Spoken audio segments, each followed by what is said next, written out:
하나님의 말씀 함께 보도록 하겠습니다. 느헤미야서 4장 1절에서 14절까지 말씀을 저와 여러분이 한 절씩 교독하도록 하겠습니다. 느헤미야 4장 1절에서 14절입니다.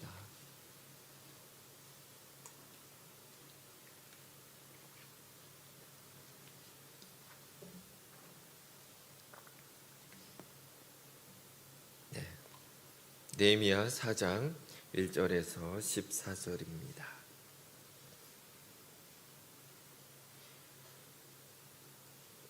네, 1절입니다. 산발랏이 우리가 성을 건축한 다음을 듣고 크게 분노하여 유다 사람들을 비웃으며 자기 형제들과 사마리아 군대 앞에서 일러 말하되 이 미약한 유다 사람들이 하는 일이 무엇인가?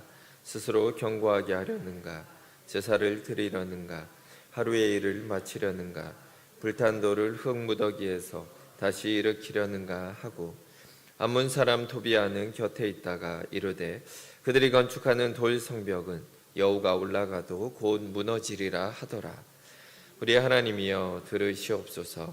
우리가 업신여김을 당하나이다. 원하건대 그들이 욕하는 것을 자기들의 머리에 돌리사 노략거리가 되어 이방에 사로잡히게 하시고 주 앞에서 그들의 악을 덮어두지 마시며 그들의 죄를 도말하지 마옵소서. 그들이 건축하는 자 앞에서 주를 노하시게 하였음이니이다 하고 이에 우리가 성을 건축하여 전부가 연결되고 높이가 절반에 이르렀으니 이는 백성이 마음들여 일을 하였음이니라. 산발락과 도비아와 아라비아 사람들과 암몬 사람들과 아스돗 사람들이 예루살렘 성이 중수되어 그 허물어진 틈이 메꾸어져 간다함을 듣고 심히 분노하여 다 함께 꾀하기를 예루살렘으로 가서 치고 그곳을 요란하게 하자 하기로 우리가 우리 하나님께 기도하며 그들로 말미암아 파수꾼을 두어 주야로 방비하는데 유다 사람들은 이르기를 흙무더기가 아직도 많거늘 짐을 나르는 자의 힘이 다 빠졌으니 우리가 성을 건축하지 못하리라 하고 우리의 원수들은 이르기를 그들이 알지 못하고 보지 못하는 사이에 우리가 그들 가운데 달려들어가서 사륙하여 역사를 그치게 하리라 하고 그 원수들의 근처에 거주하는 유다 사람들도 그 각처에서 와서 10번이나 우리에게 말하기를 너희가 우리에게로 와야 하리라 하기로 내가 성벽 뒤에 낮고 넓은 곳에 백성이 그들의 종족을 따라 칼과 창과 활을 가지고 서 있게 하고 내가 돌아본 후에 일어나서 귀족들과 민장들과 남은 백성에게 말하기를 너희는 그들을 두려워하지 말고 지극히 크시고 두려우신 주를 기억하고 너희 형제와 자녀와 아내와 집을 위하여 싸우라 하였느니라. 아멘. 네, 그동안 계속해서 느헤미야 말씀을 함께 나누고 있습니다. 자, 가물가물하시죠? 네, 한 달 만에 지금 다시 느헤미야서를 나누려고 하니까 해롱해롱 하실 것 같은데 그래서 본문의 배경을 다시 한번 또 복습을 하고 또 오늘 말씀을 함께 나누기로 원합니다. 자, 느헤미야는 남유다가 바벨론 제국에 의해 멸망한 뒤에 포로로 끌려간 유대인 포로 3세대 정도로 보시면 됩니다. 교포 3세대.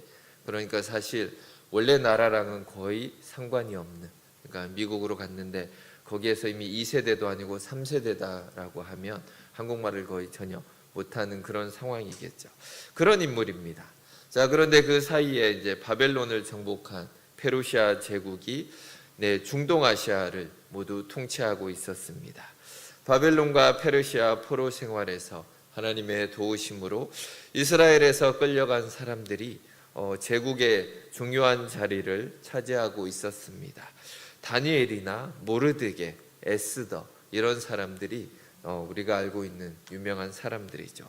느헤미야도 페르시아의 아닥사스다 왕 때 상당히 신임을 받고 있던 고위 관료라고 생각을 하시면 됩니다. 성경은 그를 술 맡은 관원이다 이렇게 기록을 합니다. 요즘으로 치면 대통령의 모든 의전 활동을 총괄하는 그런 직책으로 보시면 됩니다. 대통령 바로 옆에서 이렇게 조언을 해줄 수 있는 그런 자리입니다. 왕의 음식을 관장할 수 있을 만큼 음식에 독을 타지 않는 그런 사람이다라고 왕이 믿어주는 사람입니다. 자, 이미 예레미야의 예언대로 고레스 왕의 칙령에 따라 1차 포로와 2차 포로 귀환이 이루어졌습니다.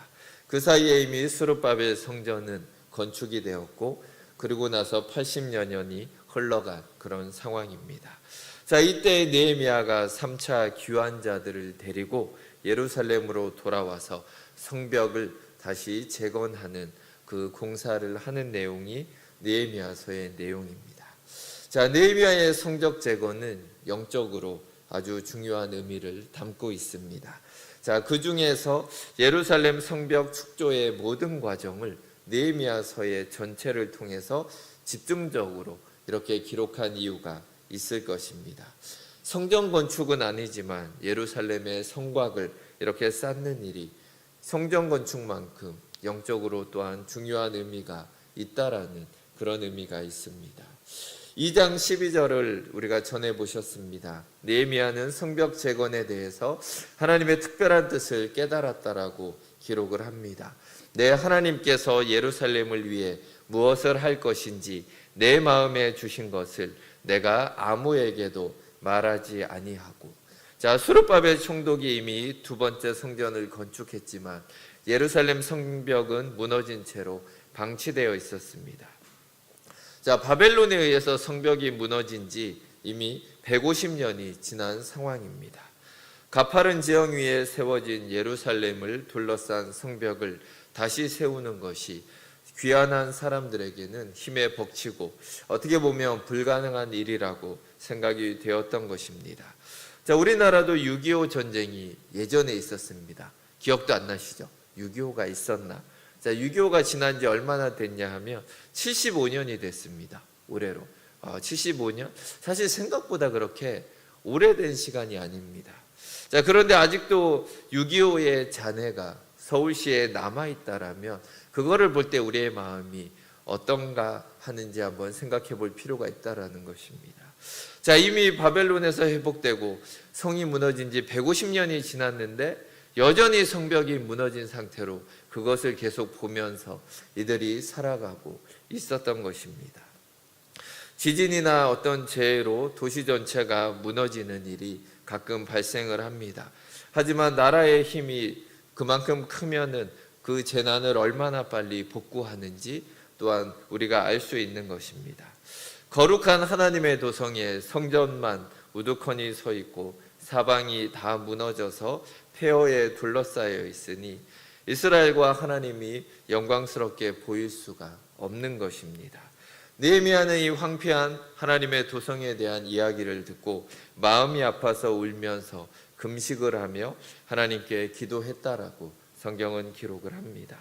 그때 그 성곽을 중수하는 사명이 느헤미야를 통해서 하나님이 하기 원하신다라는 것을 느헤미야는 깨달은 것 같습니다.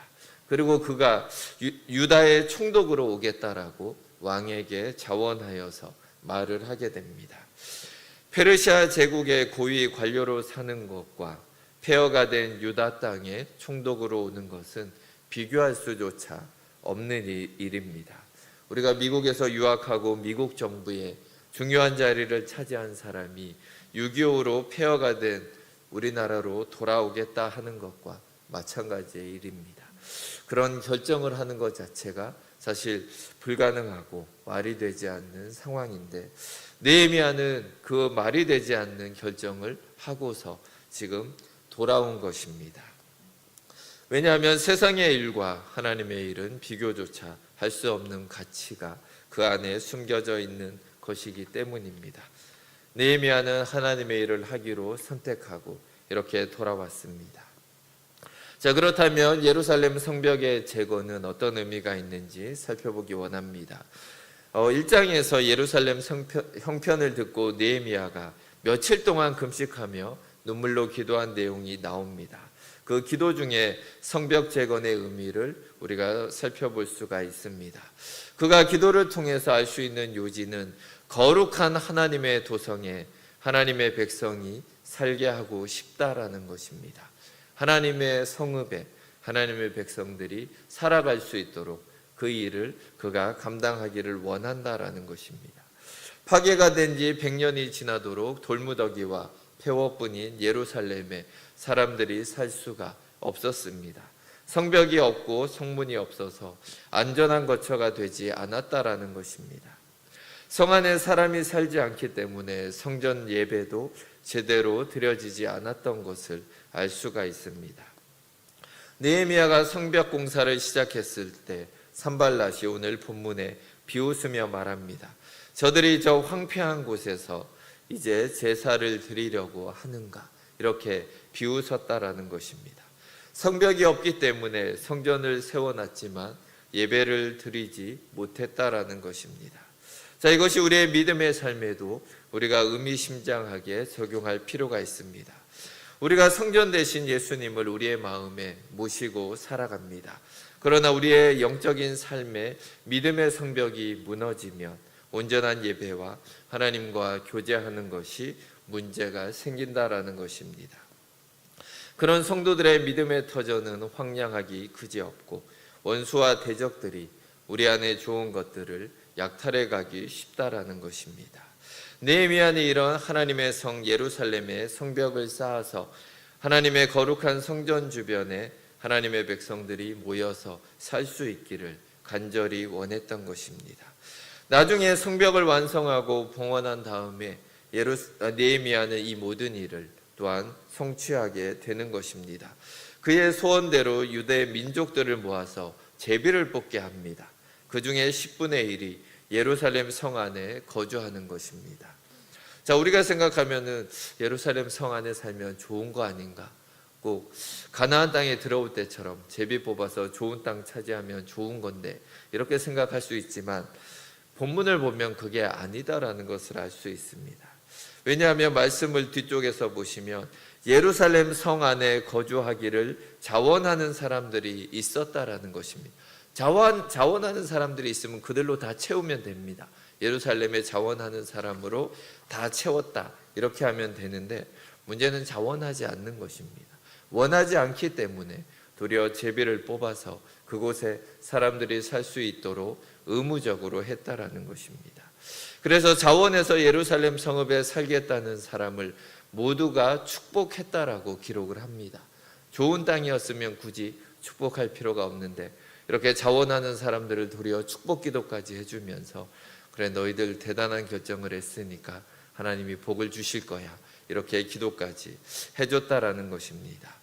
그만큼 예루살렘 성 안에는 기반 시설이 없었고 살기가 어려웠다라는 것을 성경은 말해주고 있습니다. 자, 그리고 느헤미야는 성전의 예배 제도를 확고하게 제정을 합니다. 성벽 재건의 의미가 무엇인지, 왜 중요한지 우리는 이제 이해를 할 수가 있습니다. 하나님과 온전한 교제와 예배와 풍성한 영적인 삶을 누리기 위해서 믿음의 성벽이 우리의 삶의 모든 영역에 견고하게 세워져야 한다라는 것을 말해주고 있습니다.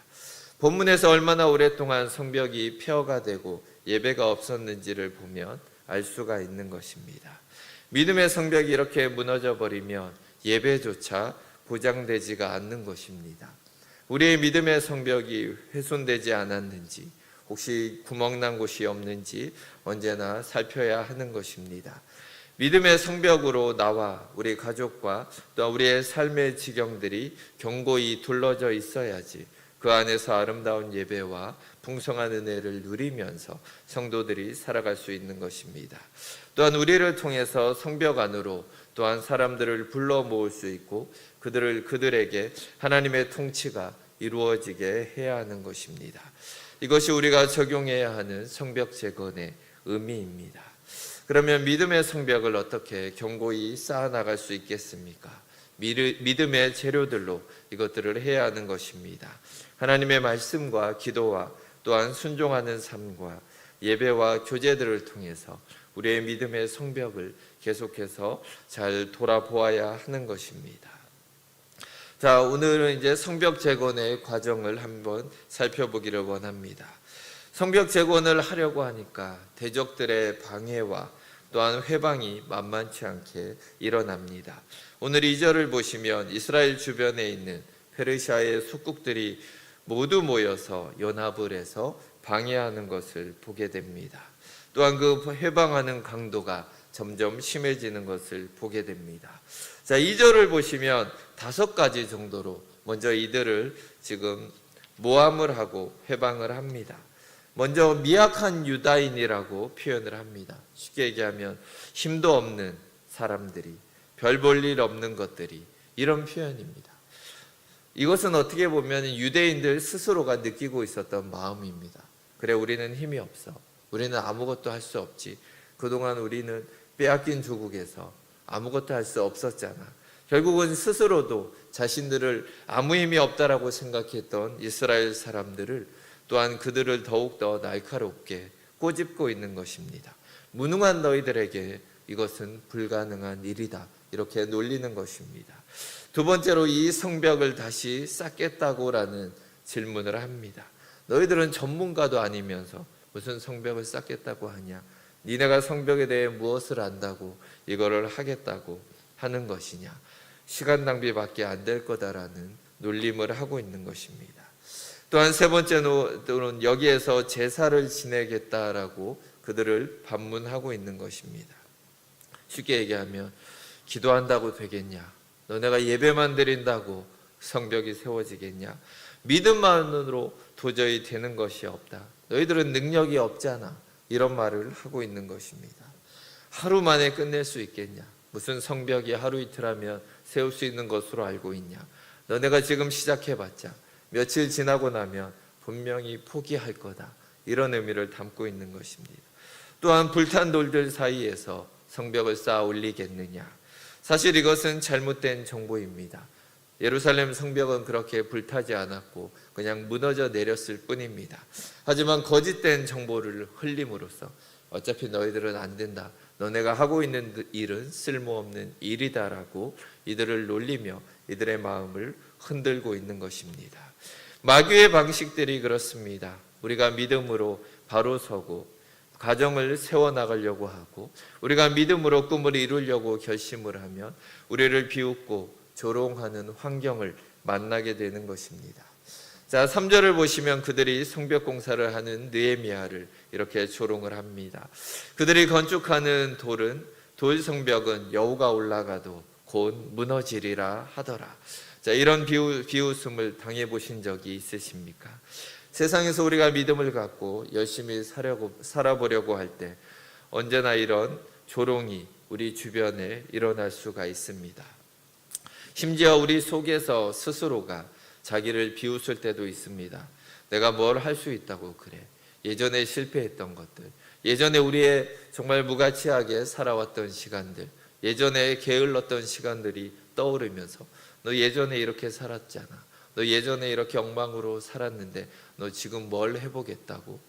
우리 안에 마음의 소리가 들려올 때도 있다라는 것입니다. 하지만 우리가 기억해야 하는 것은 조롱과 비웃음 뒤에는 우리를 낭망시키려는 마귀의 세력이 있다라는 것을 우리는 기억해야 하는 것입니다. 자, 느헤미야는 대적들의 조소와 심리전에 결코 휘말리지 않았습니다. 그는 오직 모든 상황을 하나님께 기도하며 계획대로 모든 것을 추진합니다.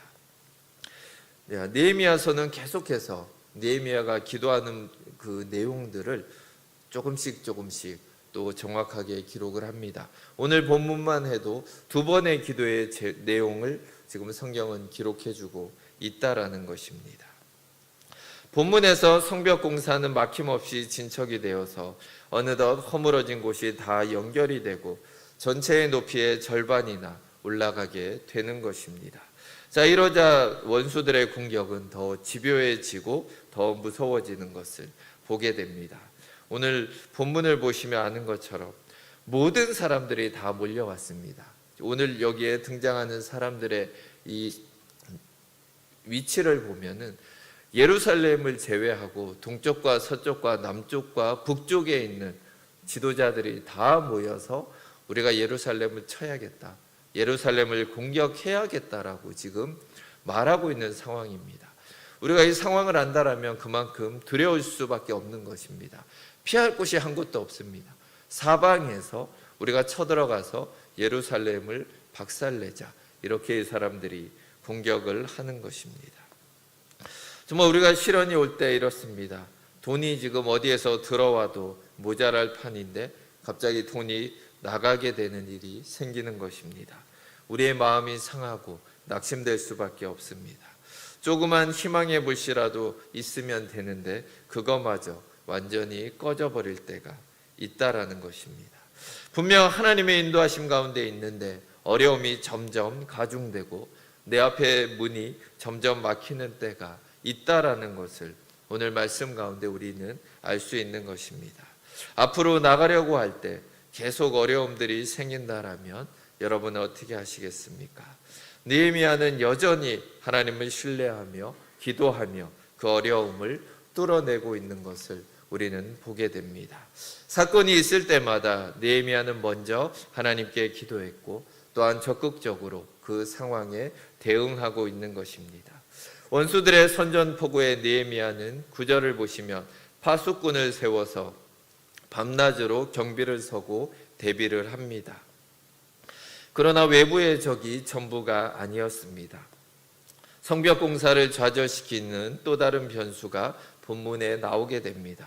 성벽을 다 연결하고 높이를 절반 정도 올려놨는데 유다 사람들이 지쳐버린 것입니다. 10절을 보시면 흙무더기가 아직도 많거늘 짐을 나르는 자의 힘이 다 빠졌으니 우리가 성을 건축하지 못하리라. 무너져 내린 성벽의 돌과 흙을 짊어졌던 사람들이 힘이 빠진 것입니다. 아직 그렇게 열심히 했는데 반밖에 못했구나, 이런 생각이 드는 것입니다. 자, 이 성벽이, 예루살렘 성벽을 쌓는 것이 제주도에서 돌담을 쌓는 것 같은 그런 것이 아니라는 것입니다. 성벽은 적의 폭격을 막을 만큼 두껍게 만들어져야 하는 것입니다. 고고학자들이 이 성벽을 이렇게 연구한 결과 두께가 2.7m 정도 된다라는 그런 결과가 나왔습니다. 2.7m면 여러 명이 왔다 갔다 할 정도의 두께로 쌓아 올려가는 것입니다. 우리가 수원성이나 또한 만리장성 같은 데를 가봐도 합니다. 그 안에 사람들이 있고 또한 대포를 놓을 정도로 이렇게 높게 또한 넓게 쌓아 올려야 하는 것입니다. 자, 그런데 아직도 반이나 남은 것을 생각을 하니까 더 이상 일할 기분이 아닌 것입니다. 그리고 우리의 힘을 다해도 결코 완성하지 못할 것 같다라는 생각이 이들에게 들었던 것입니다. 열심히 최선을 다해서 일을 했는데 아직도 갈 길이 멀어 보일 때 우리 안에도 그만하고 싶은 생각이 수없이 찾아오는 것입니다. 남은 성벽을 생각하면 지쳐서 주저앉고 싶은 것입니다. 그뿐만이 아닙니다. 이제 가족과 고향 사람들까지 동원돼서 성벽을 쌓는 일을 만류하기 시작합니다. 지방 성읍에서 차출되어 온 사람들에게 이제 돌아와야 한다라고 성경은 10번이나 그들이 와서 이들에게 말했다라고 기록하고 있습니다. 자, 적들의 주변에 사는 사람들이 적들의 말을 들은 것입니다. 우리가 쳐들어가서 저들을 죽이겠다, 이 얘기를 들으니까 그 가족과 친척들이 와서 여기 있으면 죽는다, 빨리 도망가야 한다, 빨리 우리가 이제 여기를 벗어나지 않으면 너희들은 죽게 된다, 그러니까 빨리 가자. 10번이나 쫓아와서 이들에게 이렇게 돌아가자라고 권면을 한 것입니다. 가뜩이나 지쳐 있는데 적들은 위협을 더해가고 주위 사람들은 힘을 주는 것이 아니라 포기하라라고 말하고 있는 상황입니다. 자, 느헤미야가 성벽 재건을 완공하기까지 지금은 설상가상으로 난관이 이루 말할 수 없이 쌓이게 된 것입니다. 자, 그러나 우리가 포기하지 않으면 하나님도 결코 포기하지 않으십니다. 13절을 보시면 느헤미야가 최악의 상황에서 두 가지 강력한 대응을 하는 것을 우리는 보게 됩니다. 먼저 백성들을 가문별로 모으게 한 다음에 칼과 창과 활로 그들을 무장을 시킵니다. 그리고 믿음으로 그들을 정신무장을 시키게 됩니다. 너희는 그들을 두려워하지 말고 지극히 크시고 두려우신 주를 기억하고 너희 형제와 자녀와 아내와 집을 위하여 싸우라, 이렇게 그들을 권면합니다. 먼저 상황을 두려워하지 말고 지극히 크시고 두려우신 하나님을 기억하라라고 말하고 있습니다. 느헤미야가 혼자서 낙심한 백성을 격려하며 외부의 대적을 대항하며 이 모든 것을 마칠 수 있었던 것은 느헤미야서를 읽어보면 우리가 알 수 있습니다. 느헤미야는 항상 하나님을 내 하나님이라고 수시로 부르고 있습니다. 또한 그가 아는 내 하나님은 지극히 크시고 두려우신 하나님이다라고 그는 고백을 합니다. 하나님이 얼마나 큰지 느헤미야는 안다라는 고백입니다. 내가 아는 하나님은 어마어마하신 하나님이다. 사실 지구라는 우리가 살고 있는 이 별이 우주에서 보면은 하나의 점에 불과합니다. 그 모든 것을 하나님이 지으셨고 그 점밖에 안 되는 지구에 우리를 살아가게 하시는 것입니다. 우리가 하나님을 안다라면 정말로 두려운 분이고 경이로운 분이다라는 것입니다. 자, 우리가 번개가 번쩍이고 벼락이 치면 무서워하지 않을 사람들이 없습니다. 그럴 때마다 하나님을 우리는 생각하게 됩니다. 지진이나 화산을 경험하면 하나님이 얼마나 크신지 느끼게 됩니다. 지구에는 하루에 4만 번 정도 번개가 친다고 합니다. 번개가 칠 때 그냥 소리만 크고 불만 번쩍거리는 것이 아니라 공기 중의 질소를 질소 화합물로 바꾸어줘서 땅을 비옥하게 한다라는 사실을 여러분은 알고 계십니까? 하나님은 단지 자기의 힘을 드러내는 것이 아니라 번개를 통해서 인간을 돌보고 계신다라는 것을 우리는 기억해야 합니다. 하나님은 모든 피조물을 가만히 들여다보시면서 창조주의 사랑과 그 능력을 우리 가운데 깨닫게 우리를 도와주십니다. 느헤미야는 이 크고 두려우신 하나님을 보았고 그 하나님을 만나고 경험했던 것입니다. 그렇기 때문에 그 어떤 적군도 그에게는 두려움의 대상이 아니었던 것입니다. 자, 우리는 누구를 두려워하고 있습니까? 우리는 어떤 문제를 두려워하고 있습니다. 하고 있습니까? 느헤미야는 창조주 하나님만 알아도 이렇게 겁없이 그 대적 앞에 설 수 있는데 우리는 느헤미야보다 하나님을 더 많이 알고 있습니다. 그 크고 두려우신 하나님이 그 아들을 우리에게 보내주셨고 그를 십자가에 죽이시기까지 우리를 사랑하셨으며 그 아들이 부활하셨고 또한 승천하셨다라는 것을 우리는 알고 있습니다. 또한 다시 오셔서 우리를 그의 품으로 안겨주실 것을 우리는 알고 있습니다. 그런데 그것을 알면서도 우리는 두려워한다라는 것입니다. 자, 우리의 알을 우리는 바꿔야 합니다. 정말 내가 하나님을 알고 있는지, 그리고 내가 믿고 있는 하나님이 얼마나 크고 두려우신지, 또한 우리를 얼마나 사랑하는 분인지 우리는 알고 우리의 현재의 상황들을 이겨내야 하는 것입니다. 자, 또한 느헤미야는 이 싸움이 누구를 위한 것인지 기억하라라고 말하고 있습니다. 너희 형제와 자녀와 아내와 집을 위하여 싸우라라고 말하고 있습니다. 자, 첫 번째는 하나님을 위하여 싸우라고 했고, 두 번째는 쉽게 얘기하면 너희 가족을 위해서 너는 싸워야 한다. 이 성벽을 쌓는 이유가 너를 위해서가 아니라 너희 가족을 지키기 위해서다라고 그들에게 말해주고 있는 것입니다. 자, 얼마 전에 인구보건복지협회가 발표한 조사에 의하면 우리 가정에 가장 필요한 것을 묻는 질문에 1위로 나온 것이 가족 간의 소통입니다. 가족이 함께 있는데 아무런 대화가 없는 가족들이 많이 있다라는 것입니다. 자, 자녀들과 대화하고 싶은데 대화하는 것이 힘들다라는 것이 또한 우리 어르신들이 많이 하는 이야기들입니다. 자, 이것이 무엇을 얘기하냐 하면 사람들의 관심은 여전히 가족 안에 있다라는 것입니다.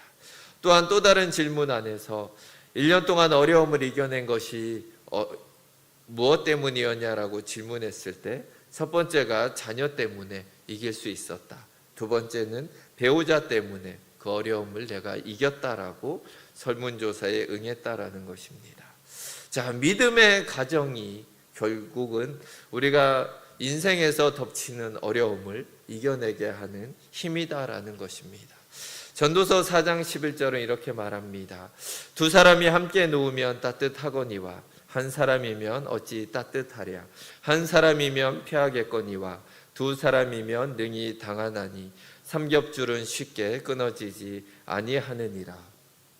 가족이 하나님의 사랑으로 묶여 있다라면 결코 실패할 수가 없는 것입니다. 자, 이것을 위해서 우리가 믿음의 성벽을 쌓는 영적인 싸움을 싸워가야 한다라고 성경은 말해주는 것입니다. 자, 본문의 이런 원수들의 극심한 공격은 6장 16절이 되어야 끝이 납니다. 6장 16절에서는 성벽 역사가 52일 만인 엘룰월 25일에 끝남에 우리의 모든 대적과 주위에 있는 이방 족속들이 이를 듣고 다 두려워하여 크게 낙심하였으니 그들이 우리의 하나님께서 이 역사를 이루신 것을 알미니라. 자, 우리가 모든 지경에 믿음의 성벽을 완성할 때 마귀의 공격은 끝이 나는 것입니다. 그리고 뒤에 10장을 보시면 성곽이 완성되어서 봉헌식을 하는 장면이 나옵니다. 온 백성들이 모여서 장엄한 행렬을 벌이고 완성된 성곽 위로 길을 따라 양쪽으로 올라가며 성전을 향해서 행진하는 것을 보게 됩니다. 하나님이 그때 그들에게 큰 기쁨을 주셨다라고 성경은 기록을 합니다. 우리가 믿음의 성벽을 쌓아서 내 영혼을 두르고 내 가족과 가정을 두르고 내 기업과 미래를 두르는 것이 무엇 때문입니까? 그것은 모두 견고한 믿음의 성벽을 쌓고 그 안에서 하나님을 경외하며 예배하는 그런 기쁘고 복된 삶을 살기 위해서입니다. 하나님이 우리 가운데 거하시는데 어떻게 어둠의 세력들이 우리를 능멸할 수 있겠습니까? 믿음의 성벽이 훼손되어 방치되고 구멍난 곳이 생긴다면 적들이 우리를 공격하고 또한 우리의 행복을 빼앗아 가는 것입니다. 느헤미야가 이 성벽을 세우는 역사와 싸움을 결국은 지극히 크신 하나님의 영광을 위해서 그리고 너희 형제와 자녀와 아내와 집을 위해서 싸웠다라는 것을 우리는 기억해야 하는 것입니다. 자, 오늘 말씀을 통해서 우리도 잘 기억하면서 우리가 이 땅에서 믿음의 싸움을 또한 믿음의 삶을 살아가는 이유는 하나님을 더 잘 섬기고 하나님을 예배하기 위해서고 또한 우리 가족을 지키며 또한 이 땅에서 잃어버린 영혼들을 다시금 구원의 자리로 돌이키기 위한 것을 기억해야 하는 것입니다. 그렇게 믿음의 성벽을 굳게 세우며 하나님을 기쁨으로 섬기는 모든 성도님들이 되시길 주의 이름으로 축원드립니다. 함께 기도하시겠습니다. 하나님 아버지 감사합니다. 느헤미야는 지극히 크고 두려우신 하나님이다라고 고백을 합니다. 우리가 아는 하나님은 어떤 하나님이십니까? 우리가 알고 있는 하나님은 얼마나 크시고 얼마나 우리를 사랑하시고 우리를 돌보시며 우리와 함께 하시는 하나님인지 우리가 고백하기를 원합니다. 그 하나님이 우리와 함께 하시며 그 하나님이 우리를 돌보시고 우리를 지켜주십니다. 또한 그 하나님이 다시 오셔서 우리를 품에 안아주시고 우리를 주님의 나라로 완성될 그곳으로 인도하여 주실 것입니다. 우리가 그것을 소망하며 이 땅 가운데서 믿음의 삶을 기쁨으로 살아가는 모든 성도님들이 되게 하여 주시옵소서. 감사드리며 주 예수 그리스도 이름으로 기도드립니다. 아멘.